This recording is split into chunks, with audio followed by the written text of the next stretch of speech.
మాజీ ప్రధానమంత్రి స్వర్గీయ రాజీవ్ గాంధీ గారి యొక్క 81వ జన్మదినోత్సవం. రాజీవ్ గాంధీ మన భారతదేశాన్ని ఎంతో అభివృద్ధి పదంలోకి తీసుకెళ్ళడం జరిగింది.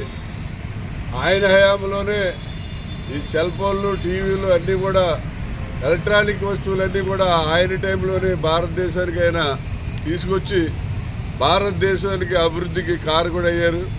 చాలా మంచి వ్యక్తి, అందరితోటి చాలా సౌమ్యంగా, చాలా కలివిడిగా అందరితోటి కలిసి తిరిగే వ్యక్తి. మరి ఆయన చనిపోయిన తర్వాత ఈ సీతంపేట రాజీవ్ గాంధీ పార్కులో మరి చిన్న వయసులోనే ఆయన అకాల మృత్యు అవటం వల్ల ఆయన విగ్రహం పెట్టాలని ఇక్కడ సీతంపేట రాజీవ్ గాంధీ పార్కులో ఆయన విగ్రహం పెట్టడం జరిగింది.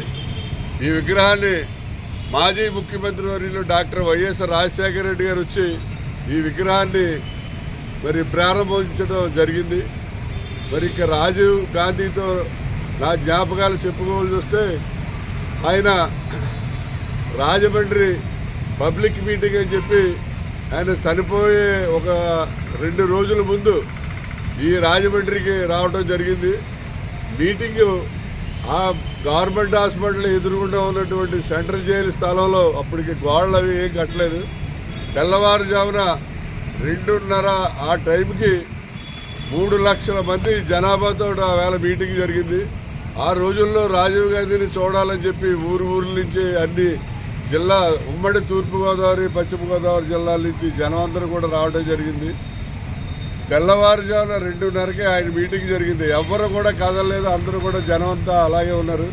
మరి ఆయన వైజాగ్లో బయలుదేరి నైట్ టైం అప్పుడు హెలికాప్టర్లు లేవు, అందు గురించి ఆయన కారులో వైజాగ్ నుంచి వస్తుందంటే అక్కడ ఆ రోజు నేను స్టేజ్ నేనే కంట్రోల్ చేసి అంతా కూడా ఆయన మీటింగ్ అంతా ఏర్పాటు చేయడం జరిగింది. ఒక ఐజీ, ఇంటెలిజెన్స్ ఐజీ ఢిల్లీ నుంచి వచ్చాడు. ఆయన నాకు అటాచ్ చేయడం జరిగింది. అప్పట్లో ఏసీవరెడ్డి ఎమ్మెల్యే, ఆయనకి హిందీ ఇంగ్లీషు లేదు కాబట్టి ఈ ఐజీకి నువ్వు సపోర్ట్గా ఉంటే ఏం కావాలి అన్ని ఏర్పాట్లు చేయమంటే ఐజీ బాబురావు నేను కలిసి ఏర్పాట్లన్నీ కూడా చేయడం జరిగింది. ఆవేళ స్టేజ్ మీద ఐజీ బాబురావు గారు నేనే ఉన్నాం. అప్పుడు నాకు చాలా చిన్న వయసు, 32 ఏళ్ల వయసులో ఆవేళ మీటింగ్లో రాజీవ్ గాంధీ రావటం ఇంకా లేట్ అవుతుందని జనం గోల్ చేస్తుంటే మధ్యలో ట్రాఫిక్ జామ్ అయింది దేవాన్ చెరువు దగ్గర అని చెప్పి నేను అనౌన్స్ చేస్తే అందరూ కూడా నవ్వారు. మరుసటి రోజు పొద్దున కిందకు వచ్చిన మరుసటి రోజు పొద్దున అడిగా, ఏంటో అందరూ నవ్వారు ఏంటంటే, ఆయన భారతదేశ ప్రధాని, ఆయన వస్తుంటే ట్రాఫిక్ జామ్ అవ్వదు, ఎందుకంటే వైజాగ్లో బయలుదేరితే రాజమండ్రి వరకు కూడా మొత్తం క్లియరెన్స్ చేసేస్తారు, నువ్వు అలా అనౌన్స్ చేసేటప్పటికి జనం అందరూ నవ్వారన్నారు. అప్పట్లో మరి నాకు అంత రాజకీయంగా అన్నీ తెలియకపోవడం వల్ల ఆవేళ అనౌన్స్ చేయడం జరిగింది. అదొక జ్ఞాపకం. అలాగే మీటింగ్ అయిపోయిన తర్వాత ఆయన R&B గెస్ట్ హౌస్లోకి వెళ్ళడం జరిగింది. నేను ఆ రూమ్లోకి వెళ్ళి సాబ్ కూర్చో హోనాయా అని చెప్పి నేను అడిగితే, బాయ్ ఎక్కి ఛాయ్ హోనాయా అని చెప్పి ఆయన అడిగారు. అడిగితే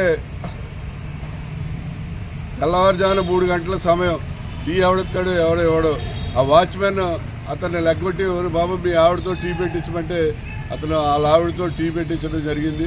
ఆ టీ పట్టుకెళ్ళి మన రాజీవ్ గాంధీకి ఇస్తే ఆయన టీ తాగారు.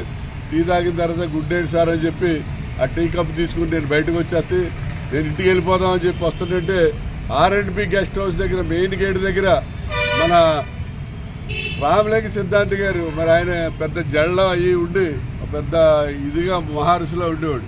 ఆయన గేట్ దగ్గర పోలీసు వాళ్ళతో గొడవ పడతాను. నేను రాజీవ్ గాంధీ కాలాలు వెళ్ళమంటే ఈయన వెళ్ళవట్లేదు, ఎందుకంటే ఆయన మామూలుగా ఎవరిని వెళ్ళేవారు ప్రధానమంత్రి దగ్గరికి, అందువల్ల ఆయన జళ్ళలో అవి ఉండటం చూసి వాళ్ళు ఆపారు. నేను గేట్ దగ్గరికి వెళ్ళిన తర్వాత చూసి ఆయన రామలింగ సిద్ధాంతి సేవా సంస్థకి నేను అప్పట్లో కోశాధికారిగా ఉండేవాడిని.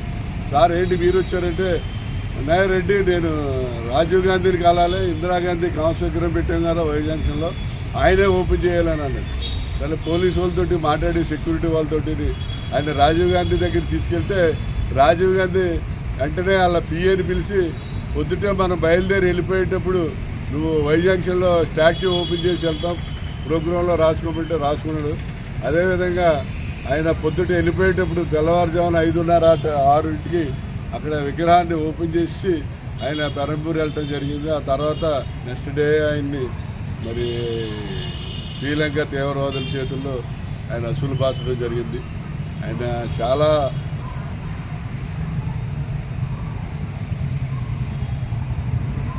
సాఫ్ట్